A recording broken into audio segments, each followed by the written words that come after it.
Welcome into the State of Sports podcast. We have the normal crew tonight. We're going to be arguing Steve McNair versus Donovan McNabb. Before we get into that, let's see how the boys are doing tonight. Nick, how are you doing tonight? Okay for now. For now, I think the Sox need to pick it up a little bit. My spirits to get raised, but fair enough. We're good. That and your fantasy football team, but we'll get into that.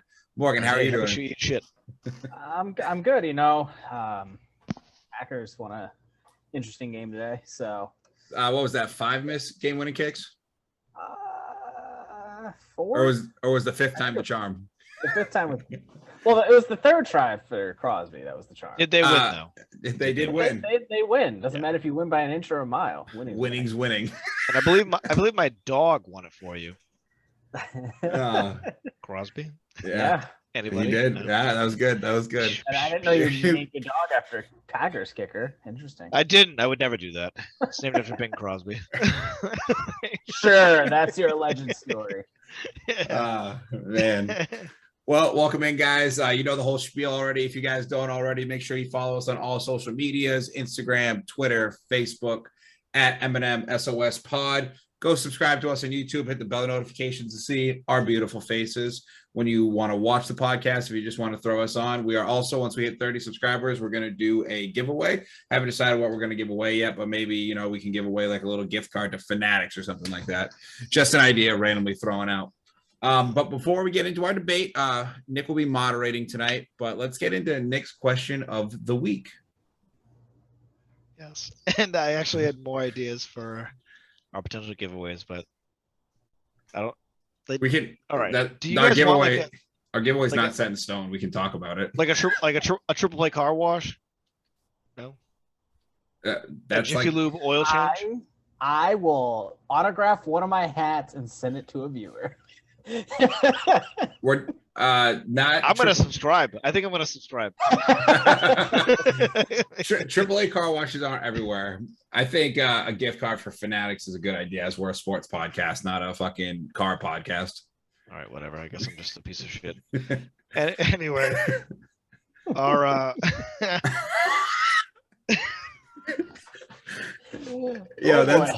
listen, really quick. That's like the perfect comeback like a girl will have. Like you'll say something like that, and she'll be like, "Well, I guess I'm just a piece of shit." So, and you're like, "That is not what I was entailing." Anyway, the question of the week was, if any, what is your favorite sports biography and/or documentary? And we had 2 answers this time. 2 of you showed up. I would like for this question to be more answers next week. So that's also a thing.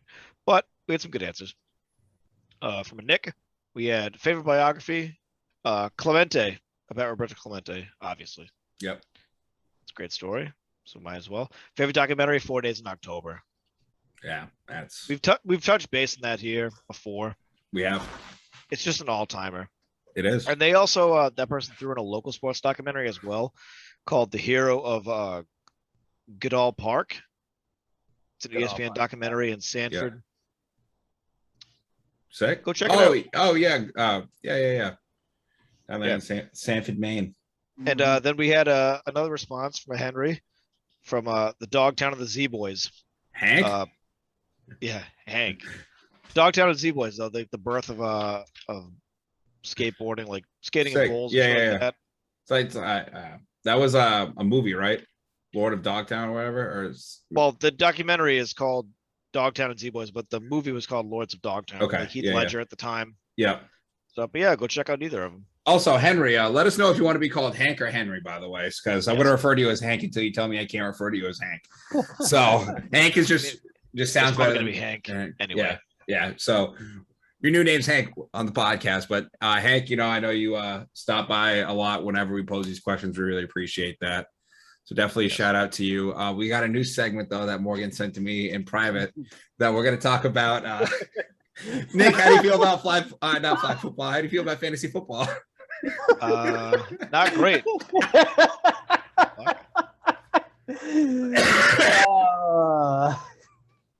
Oh man, I just want to read some of the text from earlier today. I'm fucking done with fantasy. Half my fucking starters are injured. It should have started AB, but he was listed as questionable earlier, and then I didn't check back. buddy, this is par for the course. Nick, I'm done. Dropping everyone. My response, can't do that, LOL. It's only week 5. Nick, we're tanking. Got to get in position for some lottery picks. So I didn't have service at work, but I tried to send that Nick was fully trusting the process right after that. He's going to get himself his Ben Simmons, right? So wait, what is this new segment? Just like my text hating my fucking life?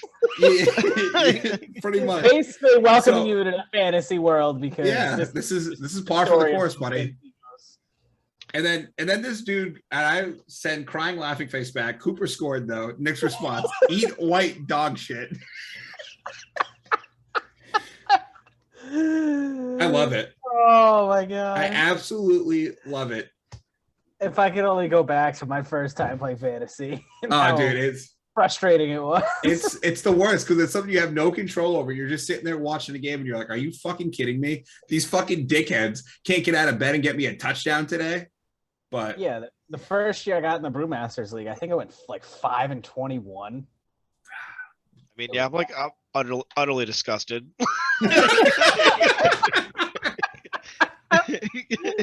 I think next year we're gonna bring back the Brewmaster League. Morgan, that's gonna be your job.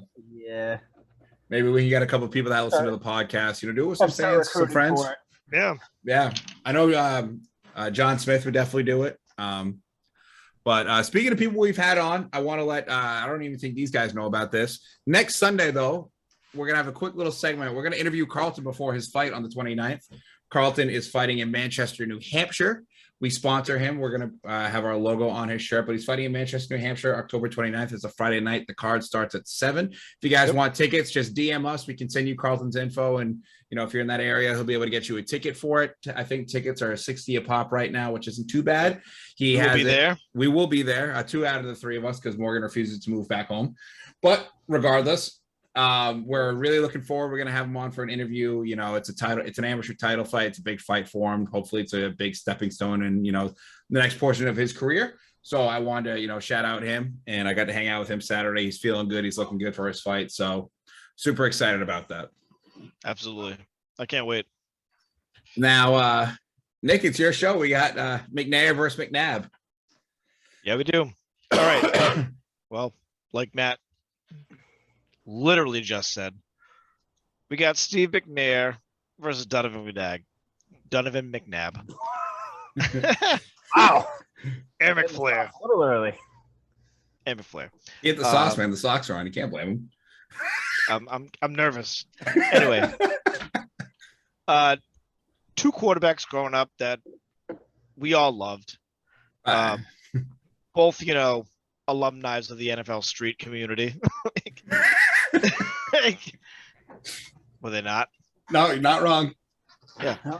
And just like doing some prior research to these dudes, very close in stats. So I'm looking forward to like a very close argument, and I'm looking to see whose argument can sway me in which way. I kind of have in my mind who I would go towards right now, but these 2 dudes are, as far as quarterbacks go, cream of the crop, in my opinion. Obviously, neither of them were heavy-handed with rings, but statistics-wise, great quarterbacks. Yeah. So, who wants to take the first go? I'll go first. I normally wait seconds, so I'll go first.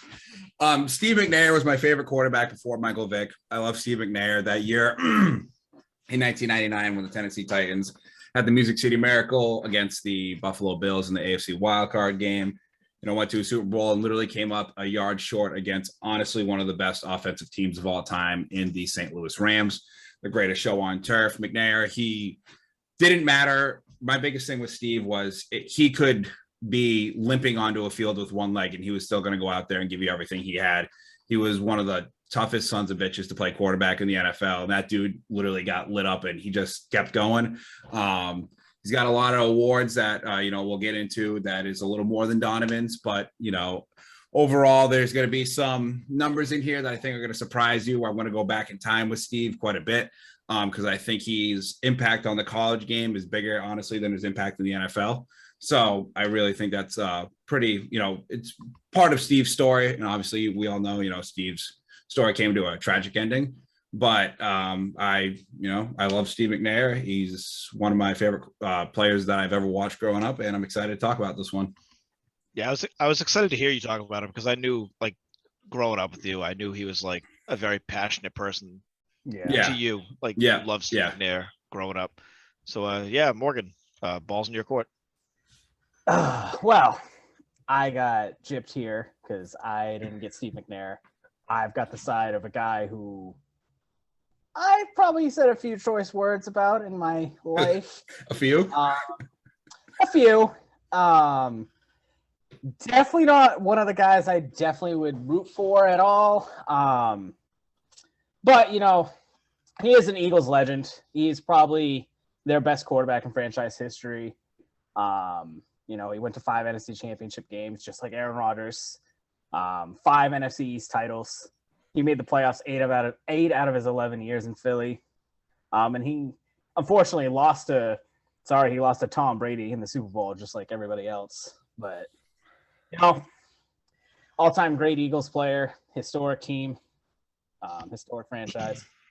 But to be the best quarterback that's ever played there is something to be said for. For sure. Yeah.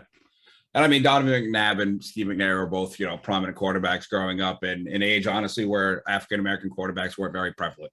And, Steve McNair went against Peyton Manning in the AFC South quite a bit. And he gave Peyton a good run for his money before Peyton would end up getting his ass kicked by Brady.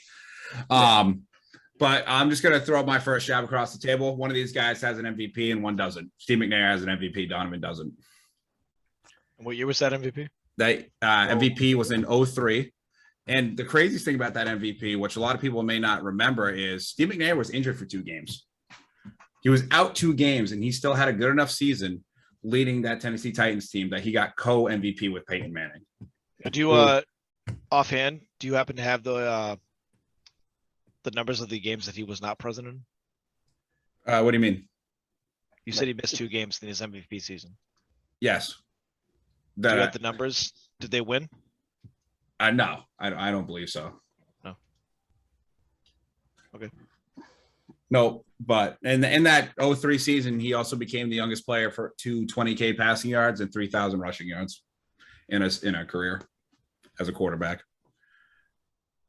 Yeah. It's hard for me because I really like Matt. I like Steve McNair a lot. Yeah. It's tough not to. But something Steve McNair is pretty known for is his mobility. Yeah. He's pretty mobile. He was one of those. He was a big boy. Before Vic. Big. Kind of that mobile. McNabb had that to him too, though. Yeah, he did. Something McNair didn't do is that McNabb is the 4th QB in history with 30,000 passing yards, 200 plus passing touchdowns, 3,000 rushing yards, and 20 TDs rushing. Yeah. 4th QB in history. Only Elway Tarkington and Steve Young have accomplished those feats. Yep. I mean, Steve's behind him in touchdown passes for sure. He's at 174. Still threw for over 30,000 yards in his career, 3,500, rushing yards and 37 rushing touchdowns. No slouch. I definitely think McNabb had a little bit more talent around him in Philly than Steve had down there in Tennessee. He did have Eddie George, but passing game wise, I mean, Dyson. Kevin Dyson was not that good. In Yancey Thigpen, come on. Another jab I'm going to have across the table is one of these guys was an All-Pro and one wasn't. McNair did have second-team All-Pro in 2003 during that MVP season, obviously behind Peyton Manning. McNabb never reached an All-Pro team. McNabb does have the nod in Pro Bowls, though, 6-3. Yes. Both these guys have their jerseys retired by, their franchises, obviously. Yeah, I mean, like we said, they're both legends of their franchise. Yeah, and obviously, Philly's a little more prominent franchise than Tennessee/Houston, I would say. Because Steve started in Houston. He did start in Houston, correct? He moved to Tennessee. Yeah. But that's also really big, too, in his story because he was a quarterback and that they felt that they had enough in an anchor. And they took him first round, pick 3, and they took the guy and go, you want to know what? I think we can take Steve from out of Houston, near where he grew up down there in Mississippi. over to Tennessee, which is still near Mississippi, you know, geography wise, but they thought that they could build a franchise with Steve McNair as their head, you know, QB in a new city, which I'm sure you look at all these guys who have been, you know, franchise that have gone to new cities. Ask David Carr how hard it was to join, like to be a quarterback in Houston when they sucked. Wasn't fun, you know, and even like his brother, Derek Carr out in Vegas. Like, yeah, you know, we'll get to the Raiders later, but like it's hard to be a quarterback going to a new city and trying to be the face of that franchise in a new area. And I think Steve did that very successfully. I think a big thing with both of these guys is they were really the two first black quarterbacks that had a major impact on the game. Outside of like Doug Williams. Yep, exactly. But after that, I mean, it was really. I mean, yeah, like it was really the first two that were extremely successful and very beloved by both their franchises. And to be beloved in Philly, it's hard, very hard. Yeah.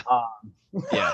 I mean, let's not fucking sugarcoat it. Let's not get it twisted either, though. After that Super Bowl loss, when all the rumors came out about Donovan McNabb, Philly was not nice to him. I think Philly's a town that, like, if you don't win, you get out, you come back in like 10 years, and they remember the good times. You know, I think that's the way it is. You know, with Pennsylvania people, I'll definitely say that.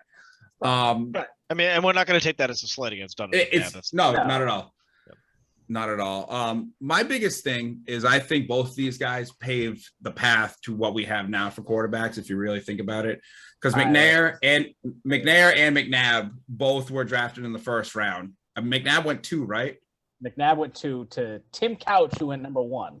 And then McNair went 1? McNair went 3.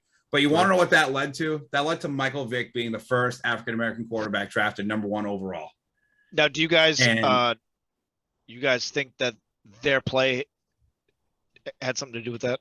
Absolutely. 100%. Yeah, because you got to think about it. For all these franchises that had white quarterbacks, they didn't, you know, it wasn't, you know, you were taking a roll of the dice getting an African-American quarterback in their eyes, which is so like ungodly to say now in, you know, 2021. But back in, you know, the late 90s, early 2000s, that's the way, you know, football was. Yeah. And, you know, it led to the revolution that we have today with Lamar Jackson, Kyler Murray, and I mean, Patrick Mahomes. Like you can look at Josh Allen's game and I still can see Steve McNair in there. You know what I mean? The mobility side of the quarterback was brought out by these two. Correct. But I think McNabb, different than McNair. McNair did run for like, you know, yards and touchdowns a little more than McNabb did. But McNabb kind of showed quarterbacks how to extend the play. And not to bring it up to you, Morgan, but that 4th and 26, like he extended the play and was able to make that happen. You know. All right, let's go into that because I know how much you guys love to see me in misery, and none of us have ever said that. None of us have ever said that. You like to see me frustrated and upset and all that stuff. Yeah. That game. January 11th, 2004. Still know the date. And I can still play that game in my mind because that is a game Green Bay should have never, ever lost. I mean, that game still haunts me. I mean, we led 14-7 going to the 4th. We sacked Donovan McNabb 8 times in that game. In that damn 4th and 26th play to Freddie Mitchell. Fred X, baby. Freddie Mitchell with 1:12 left. They end up tying it. Akers hits a field goal. Favre throws a pick in overtime. Then they kick another field goal and win.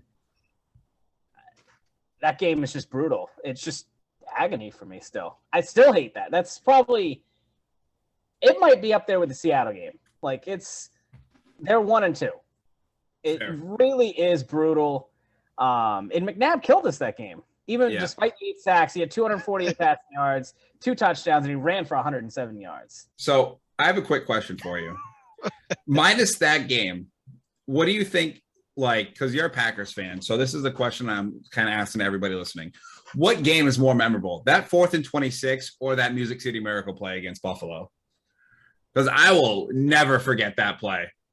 The Music City Miracle when Frank Wycheck threw it back across the field to Kevin Dyson for a touchdown. I mean, for me, it's the 4th and 26. Well, because you're a Packers fan. It affected me directly. Yeah. Which I mean, in the debate here, that's really what it is. I'm not talking about everybody. It's I was just to me, and that game's hell, living hell still. living hell. You're using you're using this quarterback's absolute massacre on your own favorite team as a point to your argument for Donovan McNabb. Yes. I just wanted to make sure I was on the same page. Yes. No, you are. So I'm gonna have another jab across the table. So both of these guys ended up leaving their franchises that they got drafted to. Donovan McNabb went to the Redskins, didn't have that much success. But on the other hand, Steve McNair in 06. What team? He went to the football team. Excuse me. Washington? Yeah, correct. Okay. Played a year with Washington and then a year with Minnesota. Yep. So he didn't really have any success at either of those places. No. In 06, when Steve McNair left Tennessee to go to Baltimore, he led them to a 13-3 record. Which, with that defense, sure, but still very impressive. And he did put up good numbers that year. He guided that offense in order to get them to a 13-3 record. And, I think he was a little bit better than Trent Dilfer as a game manager. Just saying. No, but I mean, by the time McNabb got to Washington, he was already just injury plagued by then. His career was over in Philly. Dude, so wasn't Steve, man. From friggin' 03 to 06 in Tennessee, that dude was just beat up every year. It had like a bruised sternum, missed a lot of games, and then 06, the Tennessee didn't think he had anything left in the tank, and he was able to go out and lead a team to a 13-3 record. But here, go ahead, Nick. Sorry. I want to interject for a second. So, how many seasons did both players play? Do you know offhand? 13 for McNabb. I think McNair was 11. 11. So I'm looking at here games, 167 to 161. Yep. Like I have, glaring at me is just touchdowns, 234 to 174, and I want to hear something about that. Okay. Regarding that, I think that bases the talent that Donovan had around him in Philly. He had Terrell Owens for a couple of years, which led to a couple high touchdown years. And in that time, Steve did miss quite a few games due to injuries, but also Steve McNair has an MVP. And Steve McNair has more rushing touchdowns. Steve McNair has a better completion percentage all time, and it's not by much, 60.1 to 59%. Still better. But with the yards, it's 37,276 to 31,304. Yeah, and that's due to injuries and not having as much talent around him as Donovan had. Donovan did have good receivers. Donovan had Brian Westbrook, who was an all-pro running back for a few years at least. And I mean, sure, Steve McNair had Eddie George, but I don't know if you guys remember Eddie George. He ended up getting injured quite a bit, in that early 2000s. So, that's kind of my statement off of that right there. And, he just got injured quite a few seasons. Like 04 and 05, he got injured. And he only played in 6 games in 05. So fair enough. That's kind of where I stand on that. My next point I want to make is what Steve McNair did for Alcorn State in college. Alcorn State, it's a D1 AA school. I believe it is a HBCU. I believe, yeah. I believe it is. I'm sure, but I think that sounds right. So Steve McNair in college at a D1 AA school finished as a Heisman finalist, like against D1A schools.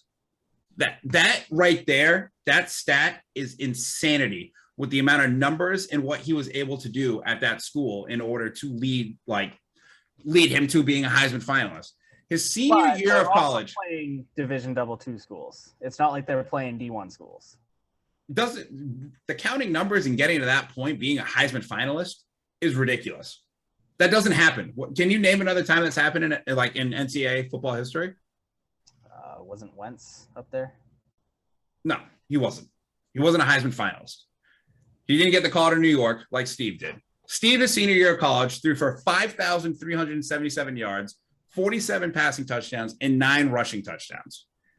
He also set the record in the College Football Championship Series, which is D1 AA, for 14,496 passing yards, and as well as the total offensive yards of 16,823 career yards.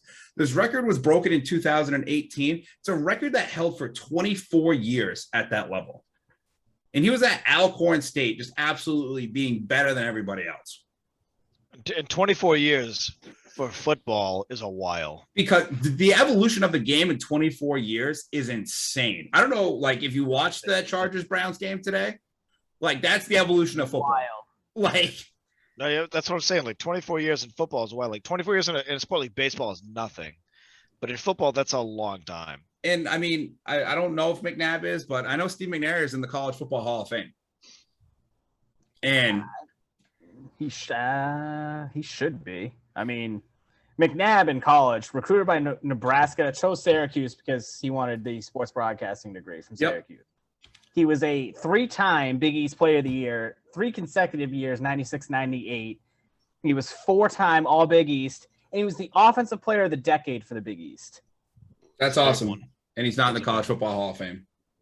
Do you know offhand if he is or not? Yes, Matt, I do. know? Yes, he's not in the College Football Hall of Fame. Which is crazy to think because, I mean, he still is first in total yards in the Big East. He recently was passed in touchdowns by Pat White.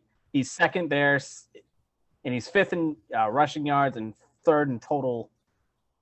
He had a phenomenal college career, not close to Steve McNair. He also was in a basketball national championship game because he was a walk-on at Syracuse for the basketball team. Literally, his college career does not Steve McNair compare. is versatile? I don't know if Steve McNair was clamping up. I don't know. His college football, he's not a Heisman finalist. He's not in the College Football Hall of Fame. I mean, McNair wins college easy, running away. Absolutely running away. No, I want to get to off the court. Now, do you guys, either of these dudes? Well, I mean, you know, this is, you know, not a slight at Steve McNair. Obviously, off the field for him could only go so far. Yep. And that sucks. But we got to acknowledge it. But Donovan McNabb, has he done anything to you, Morgan, that is noteworthy to keep him in the pantheons of NFL players and greats? I mean, off the field, he's very charitable.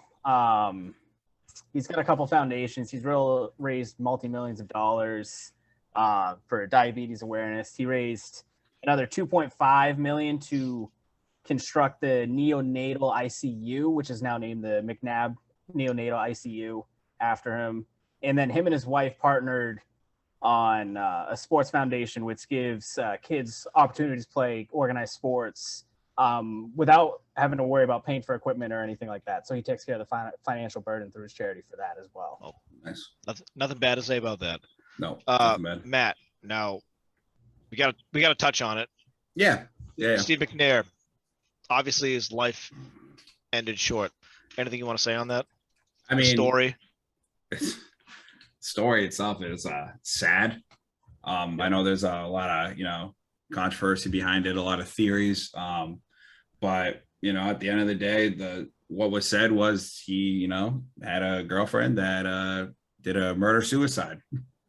But there's obviously theories that wasn't the case of what happened, and I'm not gonna sit here and dig into a man's dirt essentially. Yeah. But it's sad. But at the end of the day, I also think like it helps people remember him more. Now, whether it's a good thing or a bad thing or whatever, you're gonna remember Steve McNair more than you remember Donovan McNabb because of that incident happening. Now, for me as a moderator, and I'll play devil's advocate here for a second, for Morgan, do you think that for Matt, the fact that did happen and he thinks that will help people remember him more, do you think that hurts or helps his case? I mean, to an extent, I think it helps a little bit. McNair's still one of those quarterbacks that you're gonna remember. Yeah, I mean, he was a co-MVP. You just remember him differently because of that. That's what I'm saying. So, like with the shit that happened to him, do you think that he's looked on in a different light because of what happened? Do we hold him in a little bit higher regard? Probably, because I mean, you look at the guys that kind of stuff has happened to. You look at Sean Taylor's, the junior say-offs, all that kind of stuff. I mean, you definitely see their iconic status build up a little bit more. How much is kind of dependent on the player, but I think it definitely increases their iconic status, even just slightly. I think in that case, it increases.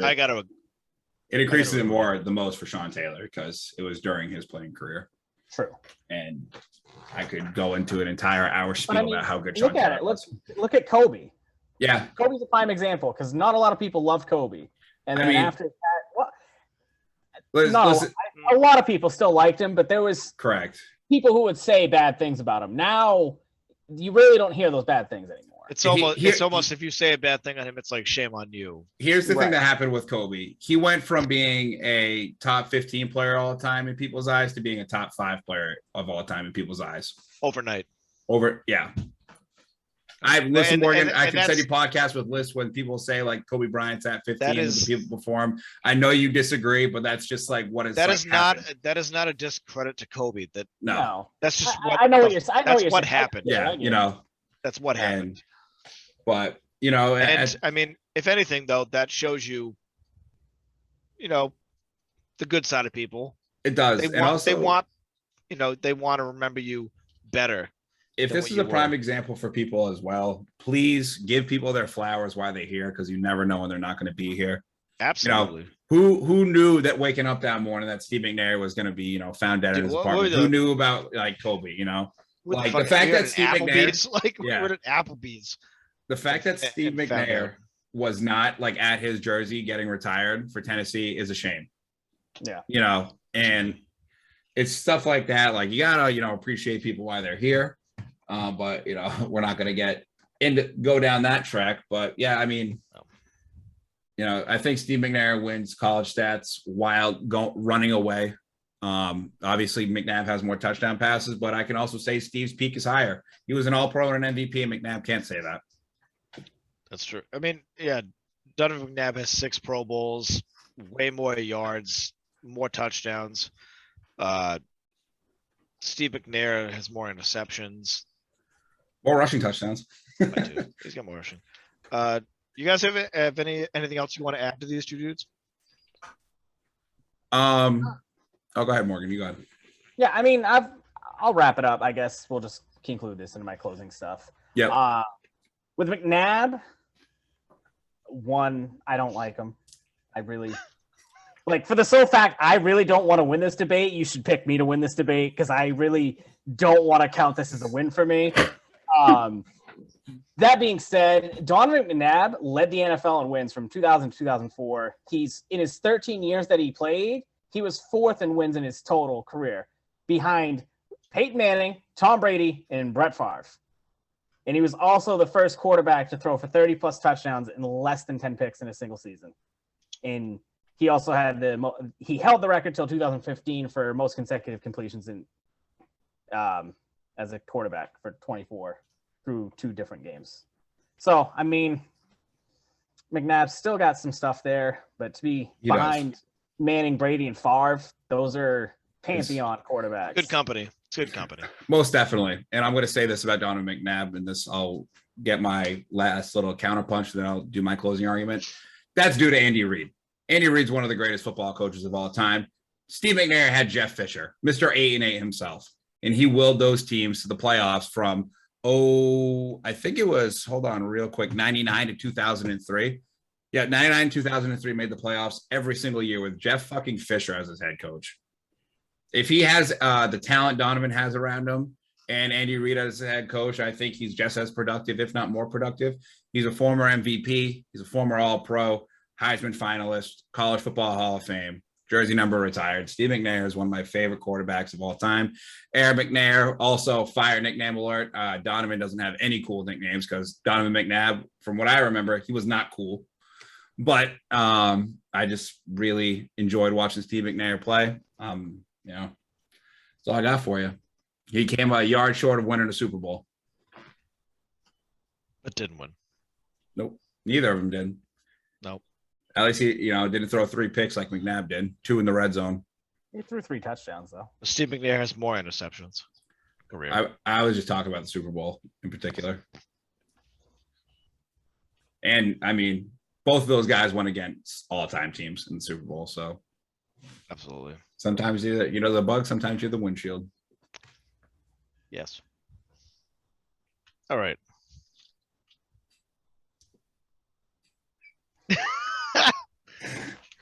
It's I mean, both of you guys brought great arguments, and there are great arguments to be brought for both of these players. I was keeping a tally of like points I wanted to hear, and you guys reached both of them and some. So that makes it tougher. I mean, just going down the stat lines, they're so close, like so close. Closer than Matt thought it was. Yeah, no, it was really close. I mean, like, Yeah. my argument And, ended up coming over a peak over longevity. You know what I mean? Yeah, and you know, you got to take into account we talked about with the fact that Steve McNair's death does put him over the top a little bit. You remember him more because of what happened, and I think because of that, I have to go with a tie. I can't really pick one. I can't pick one. Are you kidding me? No, I'm not kidding. I'm not kidding. I truly like both of these dudes are like put up against each other. It's very tough. And for me to sit here and for the arguments you guys both brought, which you guys both brought great arguments, and it's a testament to your guys' arguments. I cannot pick a real winner. And I honestly would like to retouch this argument again later to see if we can come up with an actual winner. But for now, I'm going to go with a tie. Wow. I can accept that. Oh, okay. So Morgan's and I record. It was a hell of an argument, Glenn. What'd you say? It was a hell of an argument. It was a good one. You guys had both great arguments, and that's not a slight at either of you. You guys had both great arguments, and I literally, like, you can't see it. If you're looking, I kept a tally. You guys were so fucking close. I had more tallies on that. You guys were so close to all the points I was talking about. Hey, I get the death I wanted tally, to hear. though. Okay, I get the death tally. It's plus one. But no, I got to go with a tie. All right. Well, you guys both brought it. Okay. You know what? At the end of the day, it's we're talking about division placement here. I'd rather take a tie than a loss. So there we are, Morgan. Firm handshakes. Firm handshakes all around. Let's get into the weekly wrap up. We're gonna stick with NFL. Sound good for you guys? Yeah, sounds try to motor through these games. Let's get to the news though. Before these games today on Sunday, Stephon Gilmore gets traded to the Panthers. Much needed to get that corner for them. Pat's gonna end up getting a 6th-round pick. I know Morgan was a little bummed that he didn't end up on the Packers with Jair going out. But let's talk about Stephon. What do we think he's gonna do? Do you think Bill thinks he's shot or just do you think he's trying to make some salary space? Yeah, it's definitely. I think it's a salary space move. Trying to get Jamie Collins back. 31, 32? Yeah. I mean, Bill always gets rid of people early. He always has. He does. And it's such a weird move, though. Like, I don't know. It's strange. Here's the thing. It's a weird move. It's just a move. Skill players, when they hit that 30, 31, 32 age, and they've been battling injuries for a few years. Yeah, it's tough. It's tough to stay healthy. Now, especially with how high of a level Gilmore played at. Yeah. Can I ask you guys a question in confidence? Yes. And I don't want you to judge me any different. Okay. Do you think sometimes Bill Belichick makes decisions that even he doesn't know what the fuck he's doing anymore? No. I think he does right by the players, honestly. And I don't mean that to be like a fucking ridiculous question, but sometimes he makes decisions where I'm like, is he just waiting for this to like possibly pan out? No. I think what he ended up doing with Gilmore is I think he sat Gilmore down and he's like, listen, we're not going to get a deal. I want to do right by you, so we're going to release you unless you tell me what team you're planning on signing with, which was probably Carolina because he's from South Carolina, I believe. Mm-hmm. So Bill was like, let me trade you there. I'll get a 6th-round pick, and then you guys can negotiate the deal. That way you're back home. You're playing in a place you want to play, and we get something out of it as well. Bill Belichick, no matter what people say about him being a dickhead, he's always done right by his players. He always, he may Has he, though?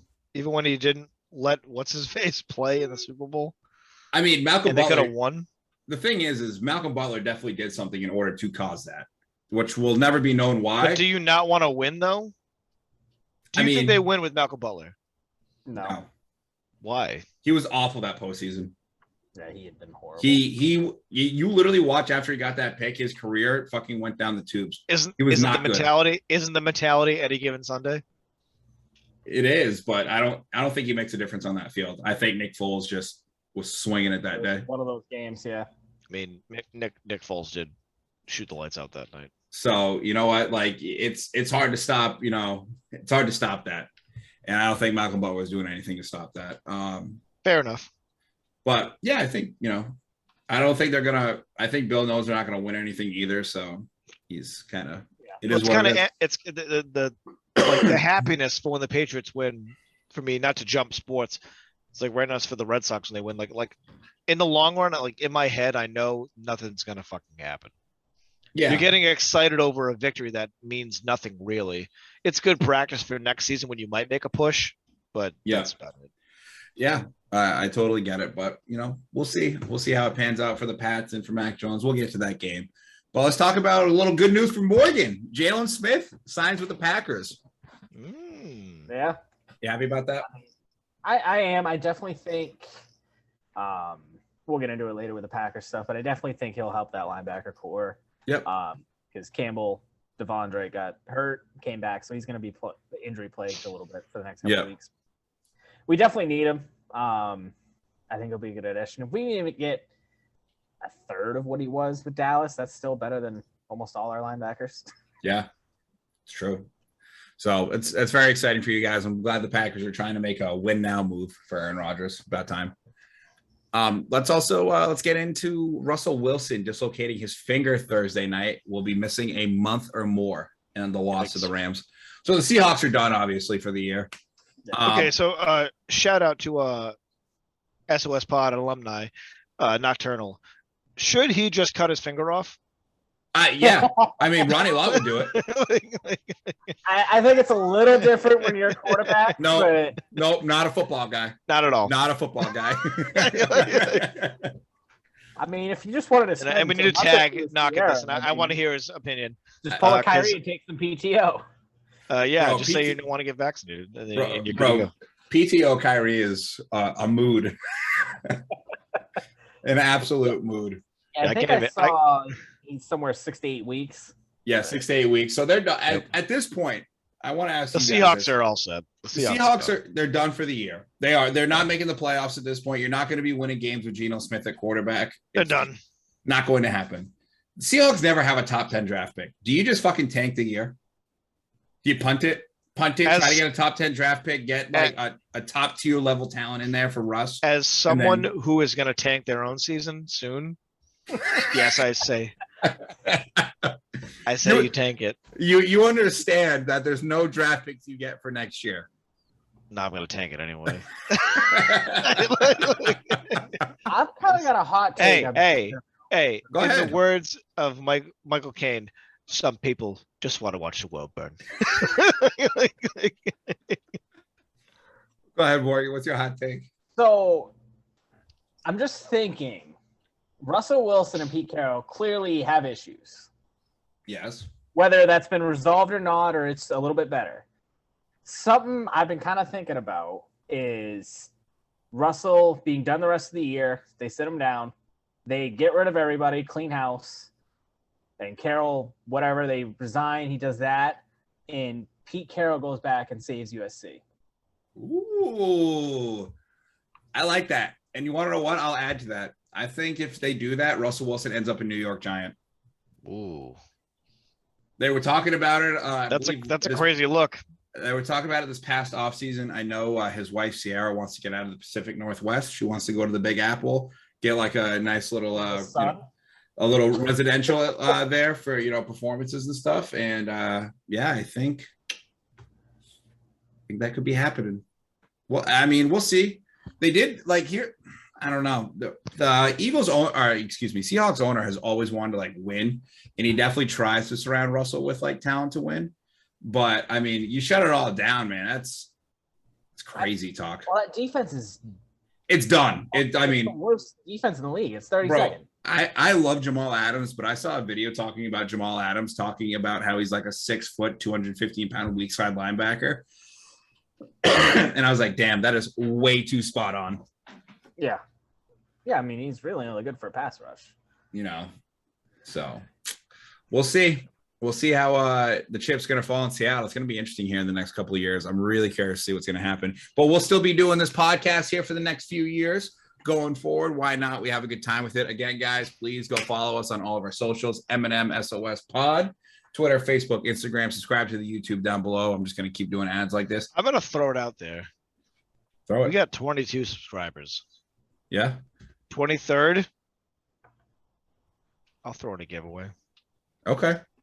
Just one. That just means one of you people have to do this. Just one. Just one. And then we'll do a giveaway. Whoever's the next giveaway. Ooh. And we'll keep track of who is the next one. I got it right here. He's got it. Boom. I'll keep Easy. track. There you go, people. So you hear that right in this? You go subscribe on YouTube. You get that 23rd, and Nick will do a giveaway or something. Well, let's get into the games today. The New York Jets and the Atlanta Falcons game, the London game, as Morgan would say. Oh my God, what a piece of shit game that is. That's essentially what Morgan said about the game. So could you imagine like being like, oh my God, we're in London. Can't wait to see the NFL. Is that Michael King? who do we get? We get Matt Ryan versus Zach Wilson. Bangers, Okay. beans, Now, and now here's the real question. Do you want the Atlanta game from today? No, or I do don't you want the Atlanta. next week's game of Jacksonville and Miami? Jacksonville. At least get the first pick in overseas. At least you get to see Trevor Lawrence. Somebody cool. Who could potentially be good once Urban Meyer is eventually let go. You're like, he's nah, a dog dude. shit coach. I can't wait, by the way. Falcons. That Jets game, and Falcons. that will be Jacksonville's first win on the year in London. That is like 100%. What it could be? They always play well over there. They always do. Always have. it doesn't even touch the London Yankees Red Sox game. Doesn't even touch it. That serious? This game sucks, dude. Who wants to watch that? Like, who wants to watch the Jets and the Falcons? Kyle Pitts did play well today. I don't care. I went against him in fantasy, so that was Who fun. wants to watch that game? Did you watch that game? I did not. I was And playing you flag football. fucking live here, dude. All right, Nobody wants to watch that game. let's go to the 1:00 games. Green Bay versus I would rather Cincinnati. watch that fucking Ferris wheel they have downtown spin around than watch that game. Fair enough.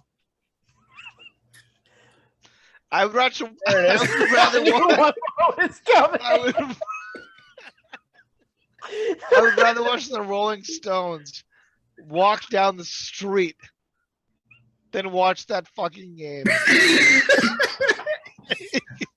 Nick goes, I'd rather go watch the Beatles album cover, the photo being taken, than Yeah, watch that I game. would rather watch them just go to the photo shoot of Abbey Road than watch the Jets and the Falcons play in London. First of all, neither of them are even good in this country. So why the fuck would they be good there?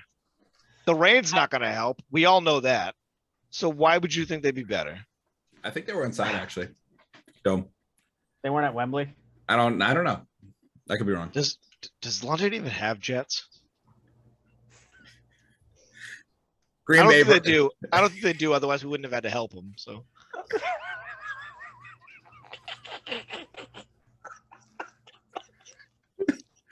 Green Bay versus Cincinnati. My first comment on this game: could anyone hit a kick? no. Anybody? We had 4 game-winning kicks missed until Mason Crosby on his 3rd try hit the game-winning kick in overtime. Morgan, how do you feel about your Packers finding a way to win? I mean, I think it was a very important win for them. I know it's Cincinnati, but They're feisty. They're good. Joe Burrow's good. They're feisty. Burrow is very good, and we don't have our 2 best defensive players, and we're missing our 2 best linemen. Yeah. So that's easily a game we could have and probably, frankly, should have lost. But I mean, the defense answered all the bells this week. Yep. They did. They played really well. Anytime they needed the stop, they got it. Yeah. They played really, Outside really of well. the couple plays, Jamar Chase just burned Jamar Chase is nasty. everybody, but Chase is really good. Very, very good. I feel pretty good. The defense looks good. The offense worries me a little bit in the gold zone, but They'll figure it out. I don't think you should be too worried about that. I think once you get your lineman back, you're kind of running the ball down towards the end zone as well. Little AJ Dillon, little Aaron Jones action. And this is why I wanted Corey Linsley to stay, because AJ Dillon could have done everything. Yeah. Nick, any comments on that game? No, I actually I only watched like the last field goal attempt of that game. I was flipping back and forth between the Red Sox and them. Fair enough. But I did see Crosby hit that winner. So Nice.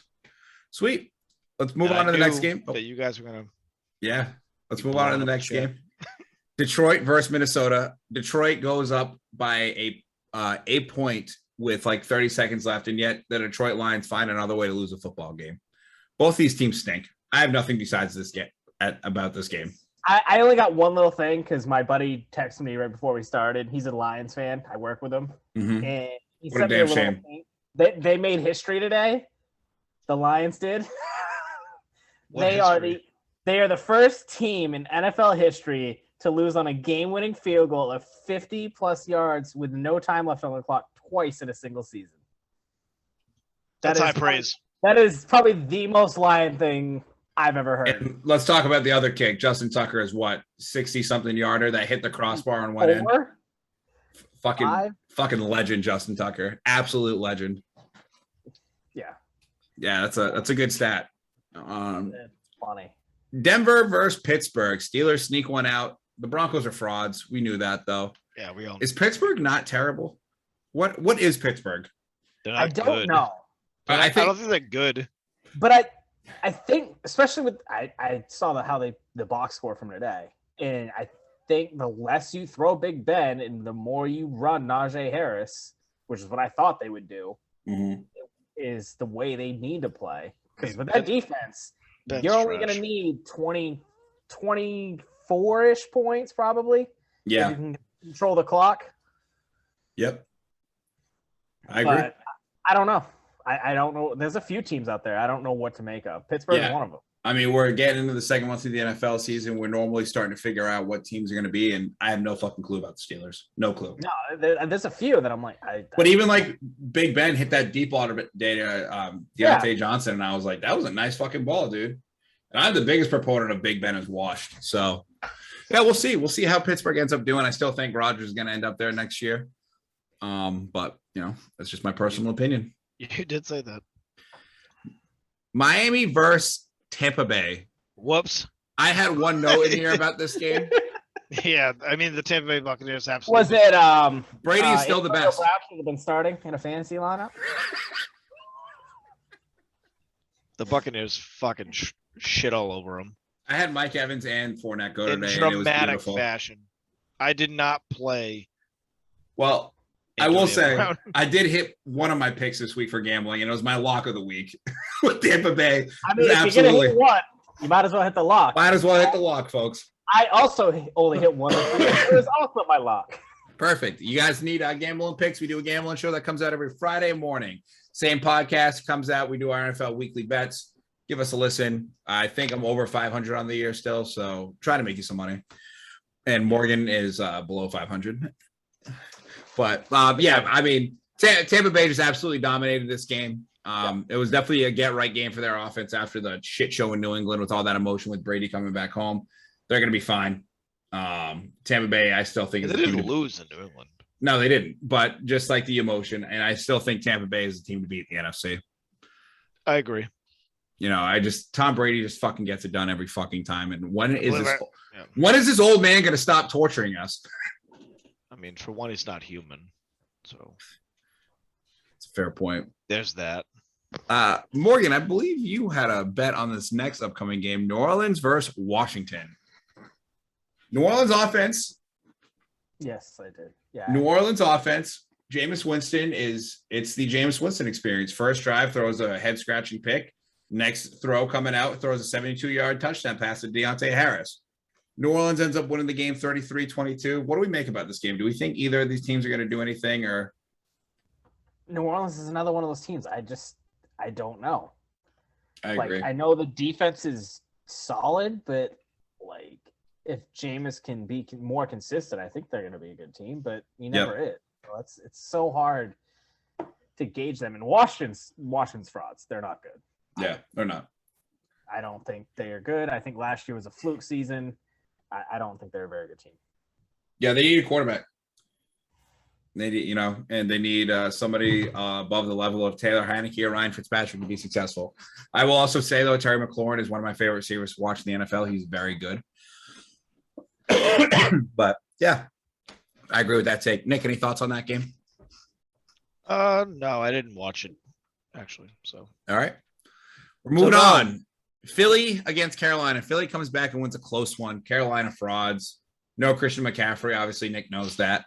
But Jalen Hurts still finding ways to try to win games. I don't think Jalen's going to last in Philly. I don't think there's enough talent around him. I don't know if he's got it. So, which kind of stinks. I've always liked Jalen Hurts, but I think it's going to be a one and done season for both these quarterbacks, honestly. For Jalen and for Sam Darnold, I think they're only going to get this one shot, and you better be successful because if not, you're out. If you could not bring up Christian McCaffrey again. You want to know what I'm going to do next podcast, Nick? Bring up Christian McCaffrey. What? I'm going to bring Christian McCaffrey up even harder. You wouldn't dare. Any comments to that? I mean, you fuck yourself. Oh man. Eat shit. Jalen Hurts, he kind of reminds me of like Mariota. Like he can win you some games, but needs a lot of talent around him. Yeah. He's better off probably as a backup than he is a starter. He's going to be a phenomenal backup quarterback. He's a guy I can picture that like starting quarterback gets injured on a team that has a lot of talent that he could like lead to a deep playoff run. You know what I mean? I think he should be like a backup for either like Kyler or Lamar. Or Lamar. Yeah. Or one of those, or even maybe like a Josh Allen. Yeah. No, I agree. I mean, yeah, if he goes on Buffalo's team, I still think they're probably winning the AFC East. So, with Jalen at quarterback, but Josh Allen's obviously just that elite next level. But that's all I got on that game. Let's move on to the next game with the New England Patriots barely beating a bad Houston team. Is Mac Jones the guy? Do we think? No. I mean, in what sense? Is he the guy that you see quarterback in New England? Like championing, like bringing them to a championship? Is he the guy let me phrase the question this way. Is he the guy that you picture being starting quarterback for his second contract, which is 4 years from now? I mean, he's not the dude to bring them further than they're going to be this year. He's all right. He's all right. I mean, it's tough 5 games into a season. I'll say that much. And 5 games into his career. Yeah. At that too. But I mean, there's certain things. I haven't seen that kind of like play or that pizzazz, I guess is the way I'm looking for. Moxie, if you may. Yeah. I just haven't seen that from, like, I know he's a good leader, but that's a lot of Alabama. He's all right. He's all right. It's easy to lead Alabama. It's harder to lead these millionaire athletes to be motivated on a team that I don't think is that talented, but it might be. They're not that good. And to me, like, the real question should be, is this the dude that Bill Belichick can cooperate with and go to the Super Bowl with? I don't think so. I'm interested to see this because I feel like with these young quarterbacks, like Kyler's rookie year, even Baker's rookie year, these guys make plays that pop on the screen. Yeah. That you're like, you go, holy shit. Like Trevor Lawrence, for all of his mistakes he made this year, he's had a lot of plays that I've looked at and been like, holy shit. Like that was a throw. Had a few. Zach Wilson's had a few. Trey Lance had one last week. Has Mac Jones done that for you? He hasn't. That's what I was saying. I haven't seen that flash. He's not that dude for me. I think he's going to be. I think he's going to be a better version of Teddy Bridgewater. To be honest, I think that's where he's going to end up. Yeah, I don't see him. Part of that with Mac is they don't have that outside threat. No. They have the 2 tight ends in the middle, but they don't have anything over the top to beat. I mean, to his credit, I will say, like, watching him, when people close in on him, he keeps his composure. And he does. He moves very well and stuff, but other than that, I don't see anything that dude brings to the table that like somebody else couldn't bring. I know he's a super hard worker, and maybe it'll pan out for him. Maybe, he'll fill out a little more physically. They'll get a little weapons on the outside and stuff. But we'll see how it. I mean, we still got the rest of the season. I think he deserves at least 2 years. And I think young quarterbacks deserve 2 years. And I mean, for Christ's sakes, even Daniel Jones has popped on film at sometimes, like I just see him as a poor man's Garoppolo. yeah. I mean, he does have good ball placement. Like he knows how to hit receivers in stride. In the long run, they fucked up not keeping Garoppolo. I mean, I don't think Garoppolo. I think you get rid of Garoppolo and you trade it for a Super Bowl every time like they did. So that's where I land on that. But let's get to the 4 o'clock games. We got Chicago versus the Vegas Raiders. This game was absolutely fucking horrendous to watch. The Bears win. I think the Raiders are frauds. And Morgan's note on the game is if Justin Fields doesn't turn the ball over, the Bears are a playoff team with that defense. Bears win 20-9. Yeah, I mean, I think the Bears defense is probably back to being a top 5 defense. Khalil Mack is still very good. Khalil Mack is still very good at football. Confirmed. But I mean, I think because I mean it's basically the same defense from 3 years ago when the Bears won 13 games. Yep. I mean, 3 years older, they're not that much different. And Roquan Smith is still an animal up the middle. He's really good. But Roquan's very good.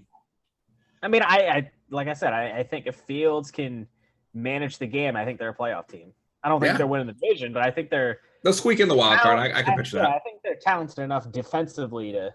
Yeah, and I mean, the more the season goes, the more Nagy's going to adjust to Justin Fields being his quarterback. He's going to, split the field in half, get him on rollouts, get him, running with the football a little bit. I think the Bears will be fine.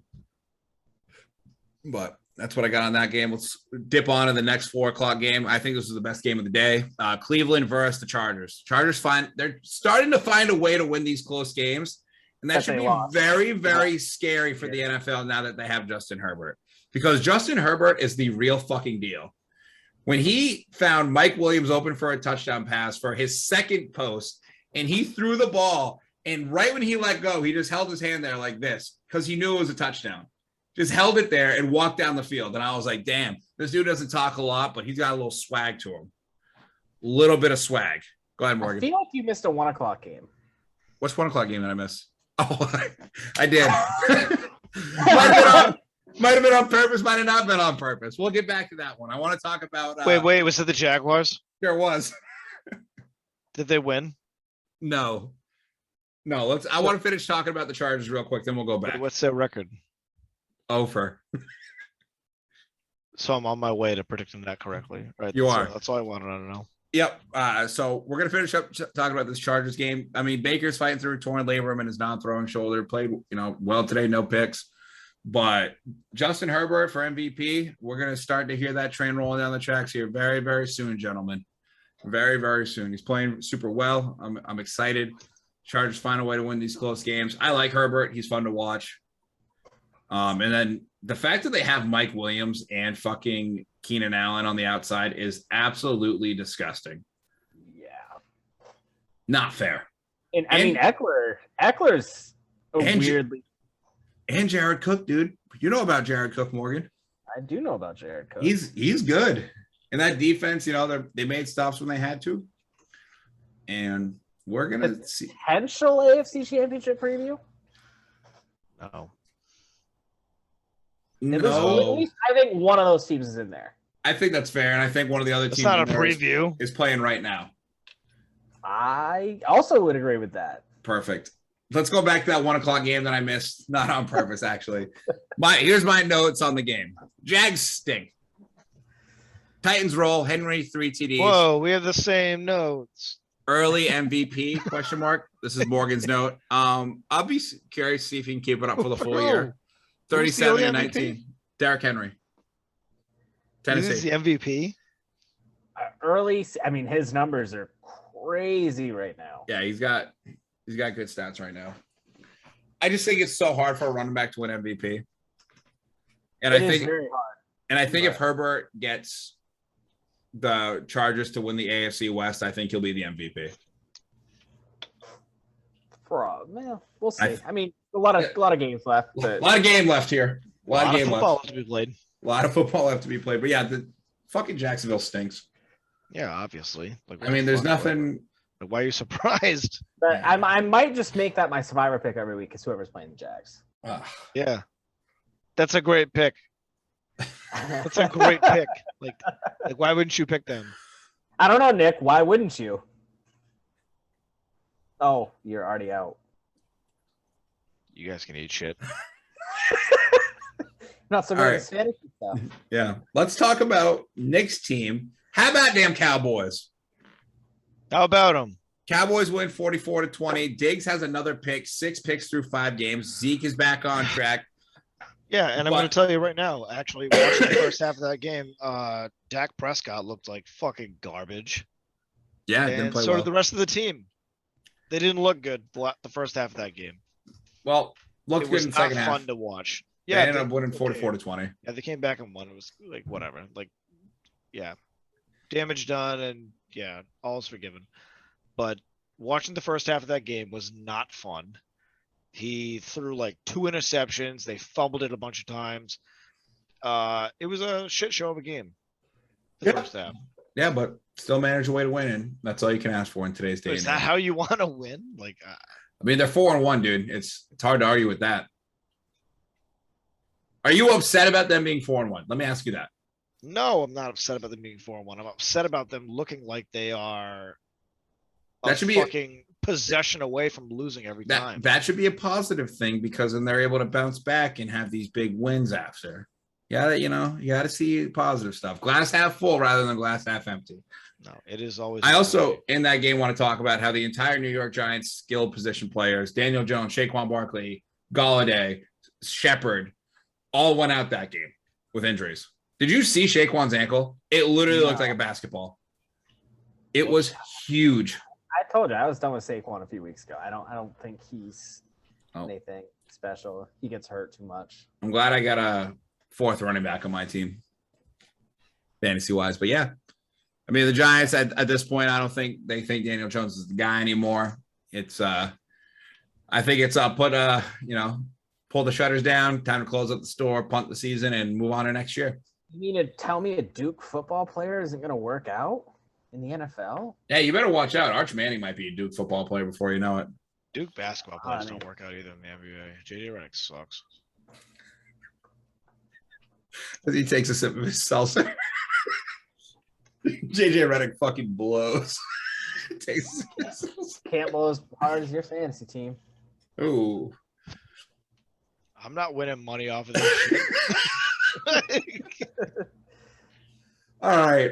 Last 4:00 game. There's still one undefeated team. The Arizona Cardinals find a way to win ugly. They're 5-0. Trey Lance, tough first game for him going against that defense. Pretty good. Do we think Arizona's for real? No. They're going to collapse. Because they're the Cardinals. And I can't live in a world where the fucking Cardinals are the guys. Dude, if I have to walk into a Target and see Arizona Cardinals Super Bowl championship t-shirts for sale, I'll fucking kill myself. I mean, they've been to Super Bowl more recently than your Cowboys. Did they win?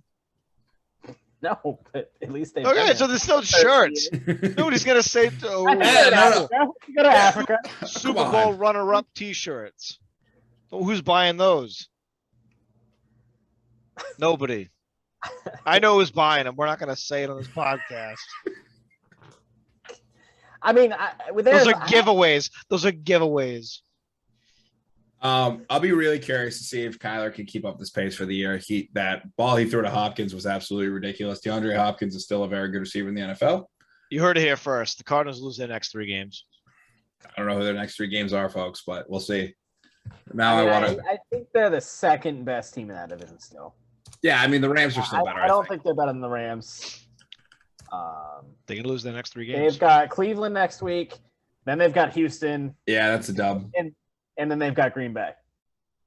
I think they'll go. Oh, they might be Green Bay. Probably. I bet they go 2-1. I bet Green Bay. Yeah, Bro, 2-1. Green Bay will win. they're not beating Cleveland. Not a chance.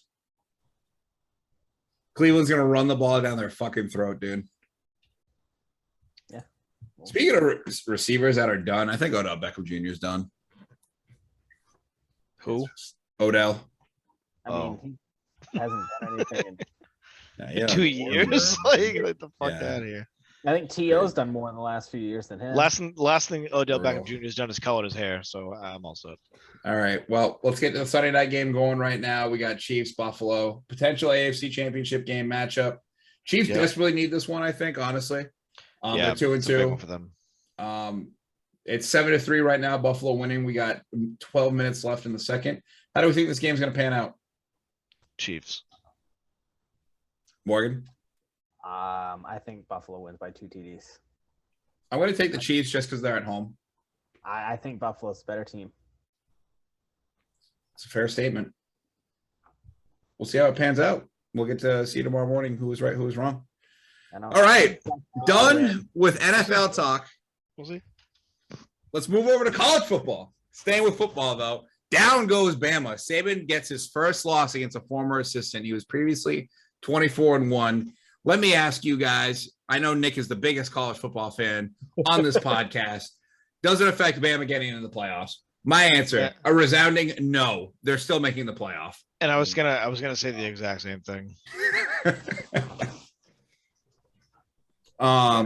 Yeah, I mean, it just changes their And also, match. fuck Nick Saban. why? You don't like Nick Saban, or are you just going on Daniel Tosh mode on him? I don't really care for him. I like Saban. They'll be fine. Bama's gonna be fine. Yeah, I mean, it's Bama. A&M's a good team, but They are. I don't know. Is Georgia? Is Cover your this mouth. Georgia's year? How many That times? defense- How many that times? defense. Really I quick. know, but that How many- defense, bro. Morgan.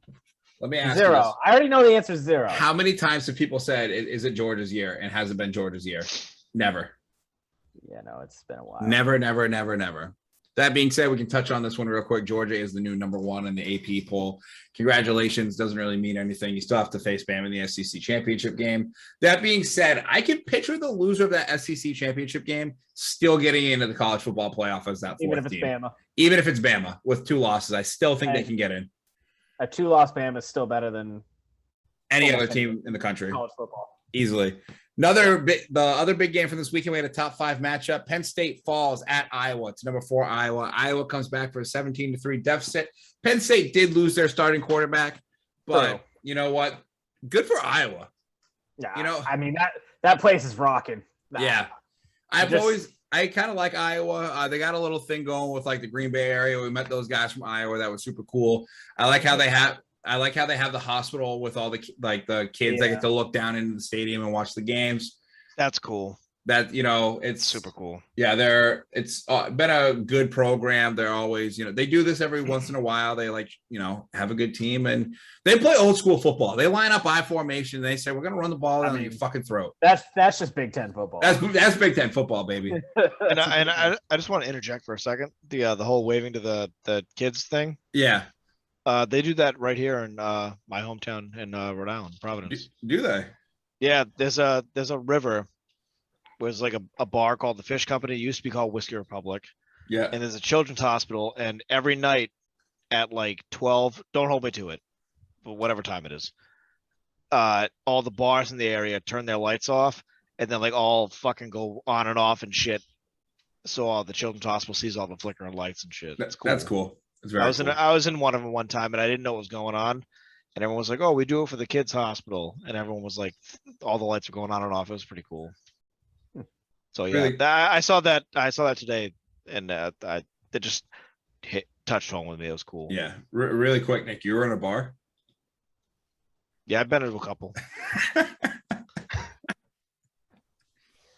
All right.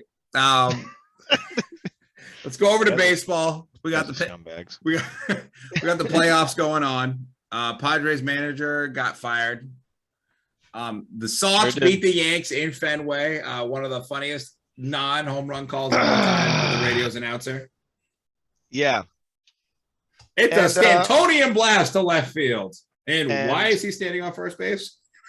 And I want to just come in here for a second, dip my toes, and remind you all what I've been saying about Garrett Cole on this podcast since episode probably 3.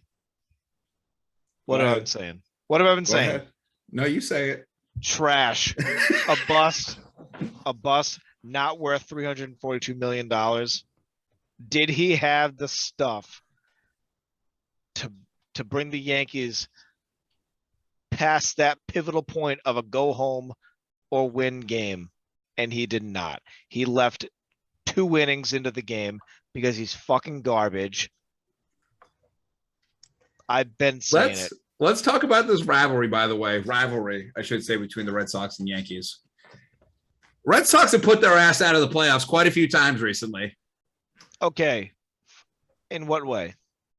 What do you recently within this year? No, like the past 10 years or since 2009 when the Yankees won the World Series. I think the Red Sox have eliminated. Okay, the Red Sox have won like 4 twice times. Then. It's more than the Yankees. What do you You said the Red Sox put themselves out of the playoffs? No, put the Yankees out of the playoffs. Oh, put the Yankees out of the playoffs. Yes. Yeah, more times than they haven't. Yeah. The They haven't. Yankees The Yankees haven't put been- the Red Sox out. The Red Sox have just been kicking their ass. The Absolutely. Yankees haven't been good since they let go of A-Rod. You should have shot A-Rod. The Yankees haven't been good for like 12 years, Yeah. give or take. 09. That sounds right. They're garbage. The math. September 08. Yep. Aaron Judge is not clutch. September 08. Stanton swapped with Aaron Judge in the last year and became the new power hitter this year. But it didn't matter because Garrett Cole is fucking garbage and he got paid to win that one game and they suck. The Yankees are not a good team. I think that's what it boils down to. They're not a good They team. have like nothing to fucking offer anyone. It's a They're bunch of not guys good. it's a bunch of guys getting paid a lot of money that are playing together. They have no camaraderie. Yeah. Camaraderie, yes. Yeah. Yeah, here's the thing with the Yankees is that not a single team is afraid of you. Yeah. You're not the 90s Yankees where you're like, holy shit, we're facing the Yankees. You're like the Yankees were like, oh, I guess we got them this week. Like nobody fucking cares. They're literally the definition of analytics not working.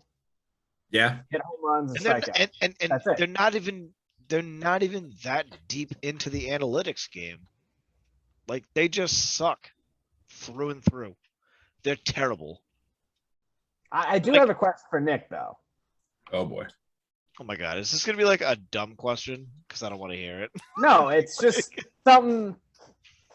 Do you buy into Kyle Schwarber yet? Oh. No, I don't. What? I Bro. don't. He They win fucking that game crushed that without baseball. him. They win that Crazy. game without it. They Bro. win that game without it. Bro, he literally owns fucking Garrett Cole in the playoffs. Owns him. Cool. They win that game without it. Bro, the fact you don't like Kyle Schwarber. I don't say I didn't like This it. is a divide on the podcast that I don't like that you have. This is a bad take. It's a bad take. It's not a Stash bad take? take. You are literally asking my opinion of a player on a team. I don't like him on this team. It's all right. I don't even not like him on this team. I don't fucking care that he's on this team. I'm not sold on him yet. Yeah, he hit a fucking bomb and it was a fucking nice home run. Schwarber bomb. And I texted you guys saying that he fucking hit one. Did I like it? Absolutely. Do I see him as a person that like I can rely on in a postseason? Yes. No, I don't. I still don't. Guy see went that. out there in a World Series on a torn ACL, and this guy, Morgan, you gotta alert this man a few things. We're moving on though. We're moving on. I still don't see it. Dodgers Cardinals have an absolute thriller with a Taylor walk-off. Wow, and who won? Dodgers. Absolutely. Everybody knows that was gonna happen. Okay. Doesn't mean it wasn't a thriller. I mean, wasn't a thriller. Why are you so angry? You got all I the knew teeth and no Dodgers were gonna toothbrush? win. I knew the Dodgers were what? gonna win. It's not a surprise. I mean, Morgan, who did you think was gonna win? I mean the Dodgers, but the game was Next. great. All right. He said next. We're moving on. Astros are up 2-0 on the White Sox. White Sox have Like no I chance, said, right? like I said, Astros in 3. They're playing soon. Morgan? Yeah, I mean, the Astros are too good. They're going to win the AL. Sox and Rays are in a battle right now. I believe it's going bottom 13. That series is tied at 1-1. Winner of this game won the series. Depends on Where do they go next? they are in Boston for another one. Yep. There's another one, Boston. Yeah. If the Red Sox win tonight, they're gonna win the series. If the Rays win tonight, the Red Sox are gonna lose tomorrow, and the Rays are gonna win the series. So, like Matt said, yes, the winner of this game is gonna win the series. All right. Morgan, you think if the Sox win, they still lose? They're still gonna lose. They're still gonna lose. You don't believe in Kyle Schwarber? I do. Well, I do. Okay, in the long It's run, not Schwarber, it's the pitching. in the long run, whoever wins this series is still gonna lose to the Astros. I can agree with that. I think if it's the Red Sox, I think the Red Sox win. Moving on.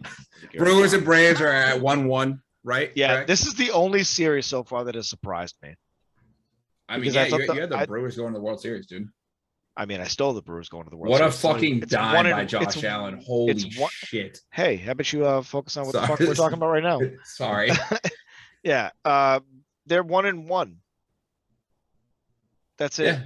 Everyone knew that the Brewers and the Braves was going to be a pitching series. Like Matt that's Freed just was that's what it is. Everyone knows that. The Braves taking the second game was a surprise to me, but I think the Brewers still come back and win that series. Morgan, I mean, I think the Braves are building momentum. I think the Braves are going to win.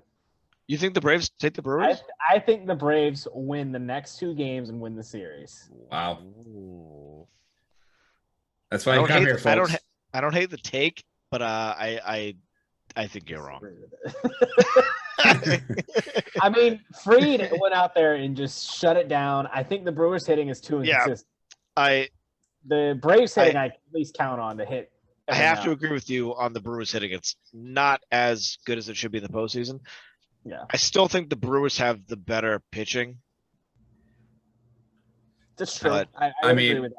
I think But the they winner of this need to- series loses to the winner of the next series we're going to talk about anyways. So And the next series is, Dodgers versus Giants. yeah, I mean the Dodgers are gonna win. Yep. I think we're all in agreement. Firm handshakes. My World Series picks are looking mighty fine. Firm handshakes in the And chat. who was your World Series picks? Dodgers, Astros. The Dodgers not gonna make it. He literally just- He takes it back. I take it back. I never All said right. the Dodgers are making the World Series. Brewers are going. I don't even know if they get past the Braves. I don't know. I think the Dodgers are easily the better team within the Giants. As much as I mean, I got- I do have the Dodgers being yard, I got Schwarber going yard, Rizzo goes yard, everybody's going yard. but the Dodgers are going into the postseason in the first round right now, and then they're going to go against the winner of whatever series the Braves win, without Clayton Kershaw, without Max Muncy, 2 key I players. don't know if they need Kershaw. They don't need Kershaw. Do they What have about Max uh, Muncy? What about Max Kershaw- Muncy, a postseason hero? do they have Max Scherzer? Yeah, gonna be for okay. one fucking game at a time. How They're gonna be okay. Their lineup is just way too good. Way too good. they're missing Max Muncy though. He's great. But they have Mr. Clutch Justin Turner. I mean, I love Justin Turner. I'm not gonna say. I mean, bad thing about him. how can you not like Justin Turner? I sent you guys a little factoid earlier in the week about Justin Turner. Did you guys catch that? Postseason stats: No. Like runs, home runs, Yeah. doubles, singles, RBIs. Justin Turner first down the board on Dodgers. Damn. That's crazy. That's like fucking bananas. Dodgers don't have many historical great players. Sorry. right. Yeah. Let's dig into some NBA news. We're getting training camps are going right now. We're in preseason. NBA season starting to ramp up. We're gonna have a Holy smokes. we're gonna have an NBA show coming up here soon. We're doing our picks for the year. We're gonna do MVP. Maybe we should do that next week, right? NBA season, yeah. Next week. already got to do NBA. Dude, it's back. What do you want from me? That's not that soon. Next week. Yes, it is. They're in the preseason. They're playing preseason games right now. Wait another week. Yeah, I mean, you know, hockey just started up. And we got our picks Cool. coming. We got our picks coming. Do you guys want to know what my pick is for the NHL MVP? Yes. How many NHL players can you honestly name? All right, I'm gonna be honest. I don't have one. Bro, no. We are literally. It's Joe Sakic. It's Joe Sakic. That was good. I'm telling you right now, our episode next week has to be the NBA picks because the Patrice season, Bergeron. Wait, Patrice Bergeron? he still plays. He's gonna win. Chara. I think so. Our next episode is going to be. Sox just walked it off. Bobby Orr. Let's go, Sox 2-1, baby. Vasquez walked it off. Love that dirty water. Can we play that right here? Can we put that sound in there? No, we can't. We can't get copyrighted. Are you fucking kidding me? NBA season preview will be next weekend. The NBA season literally starts October 19th, so has to be next weekend. And the Astros are winning 5-1, middle of third. So Sox Astros, baby. So I'm excited for that NBA preview. We'll do kind of what we do with football. We'll go divisions, finals predictions, MVPs, awards prediction.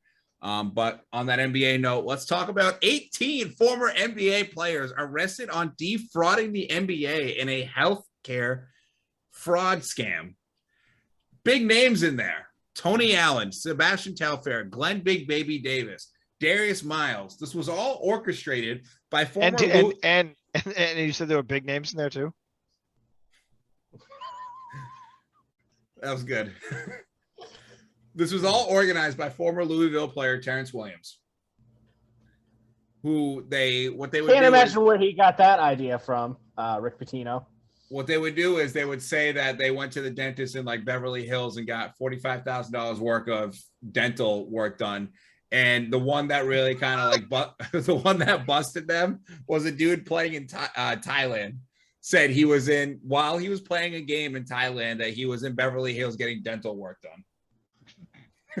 How much money was dental work?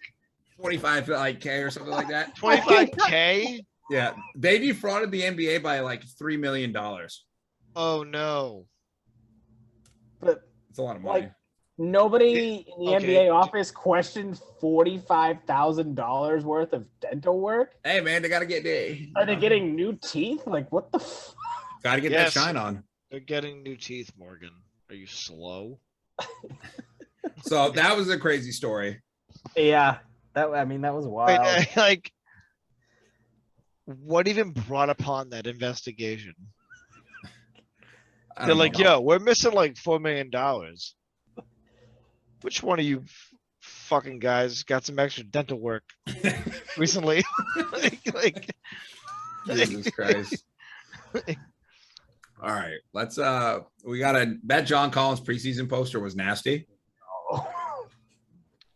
It's about the only highlight of the NBA I care about until October 19th. Roughly? Nah, Christmas I watch. Who's Christmas game this year? Football. I think there's football on Christmas this year. Oh, is there? Oh yeah, sorry, What? NBA. Whoops. So. Dude. Oh yeah, it's on Sunday, isn't it? Yeah, I'm pretty sure. I might have to hang out, Nick. We might have to go hit Twin River. Oh, that's an absolute. Definitely gonna happen. No, it's on Morgan, Saturday. are you gonna fly down? Yeah, Morgan, when are you coming back home, dude? Are you gonna fly down? Ken? How much further can I fly down? All right, when are you gonna fly up? Ken, make sure you tell Rita that she wants her son home for Christmas, so we get to see Morgan. Literally cannot get time off from work. It's not a thing. Why? Because Jeff Bezos runs your life. Jeffrey Bezos. All right. I can't sing nothing like that. Let's get to our next topic. We got two things left. One these guys don't know about that I put on here, but it's a shout out to Carlton Charles on here. Let's get to that one first. NASCAR.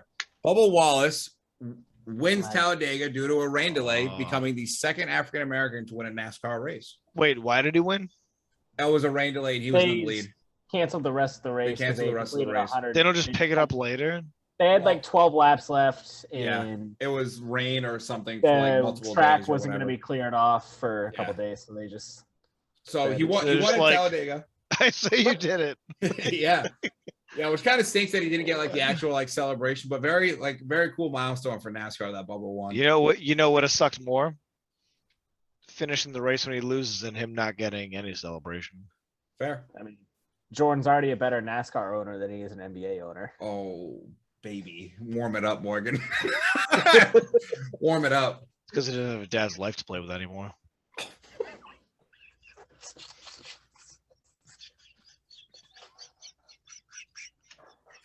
Oh, are you kidding me?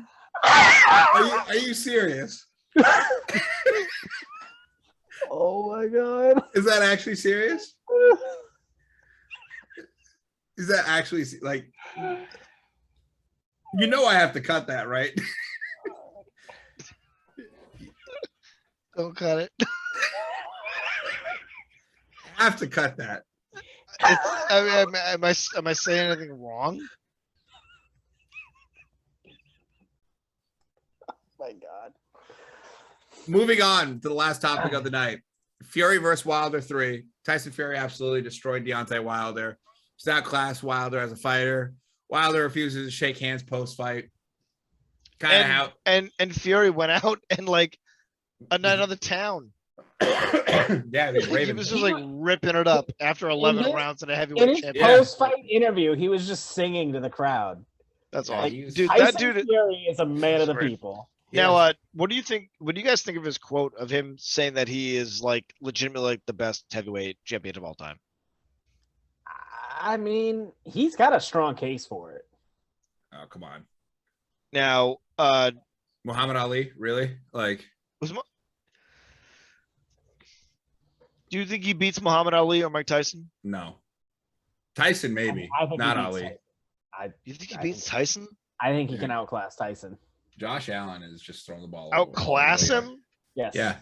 Tyson's a Tyson- puncher and not a boxer. Tyson is a very good fighter. Tyson's not a boxer. Tyson Fury. Yeah. I'm talking about Michael Tyson. Yeah, Yeah, Mike he- Tyson's. You a think lot Tyson tougher Fury now. beats Michael Tyson? Yeah. Why? Because I Mike think- Tyson's like 5'11 and Tyson Fury's like 6'7.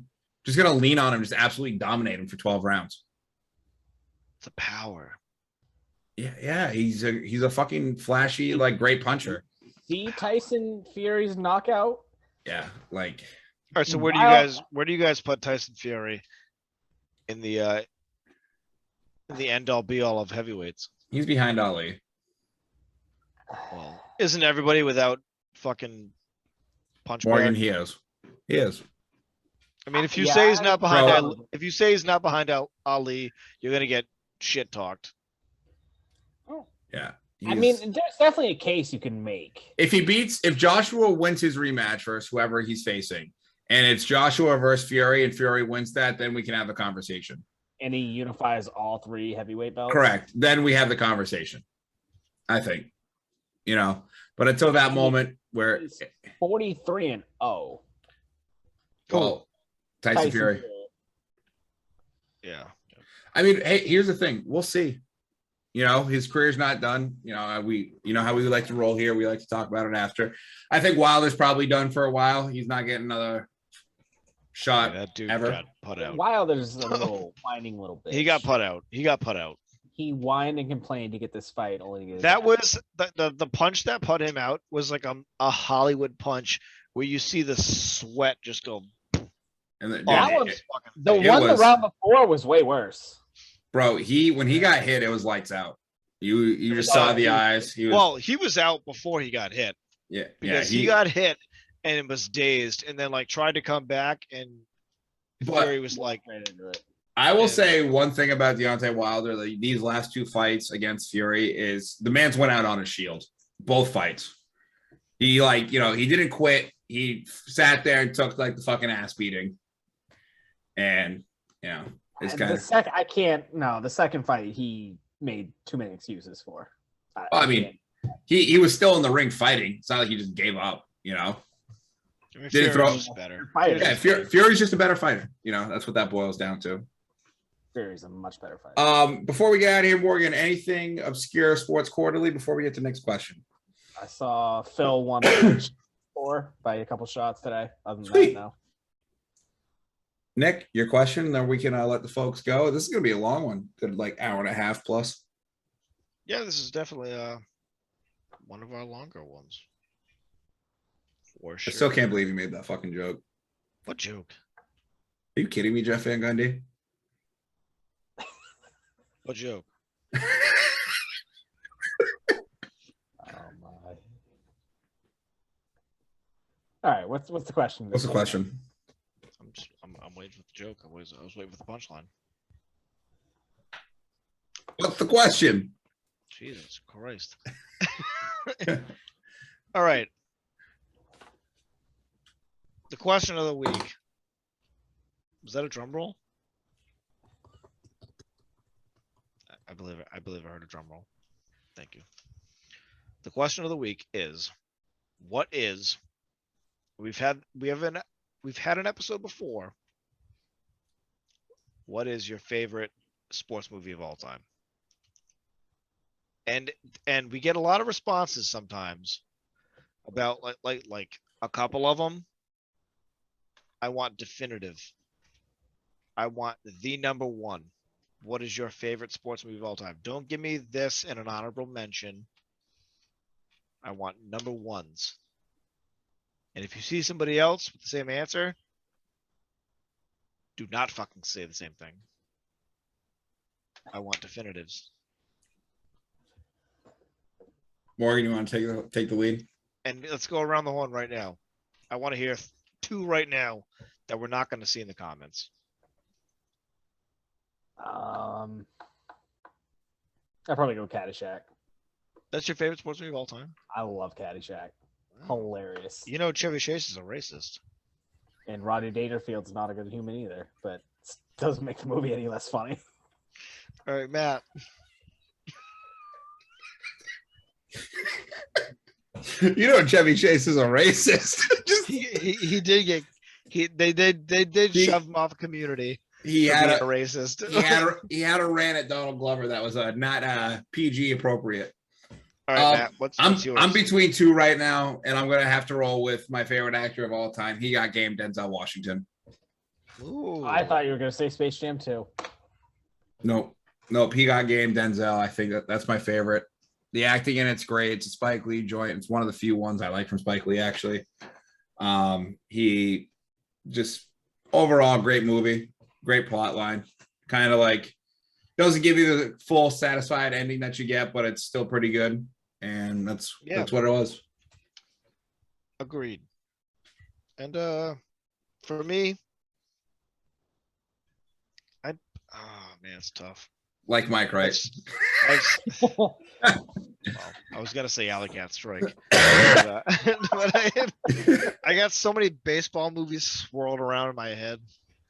I'm gonna have to go with Major League.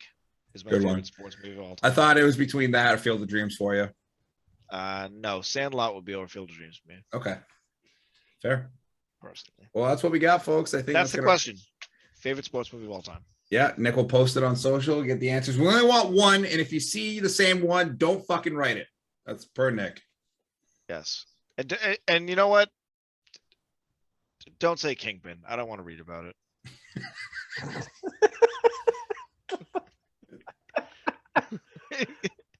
That being said, I don't. That being said, thank you for everybody listening to us. This was a long one. I hope you guys stayed with us throughout it. You guys got anything to add before we get out of here? Go Pack, go. We'll catch you guys Friday morning for our weekly gambling picks. Haven't got a lot of views on that. If you guys want us to keep doing that, let us know. I think we'll do it for the rest of this year, but for in the future, if you still want that, let us know. We'll continue to do it, and hopefully we'll be seeing you guys on Friday morning. Have a great start to your week, and I got nothing else. Knock, take us on out.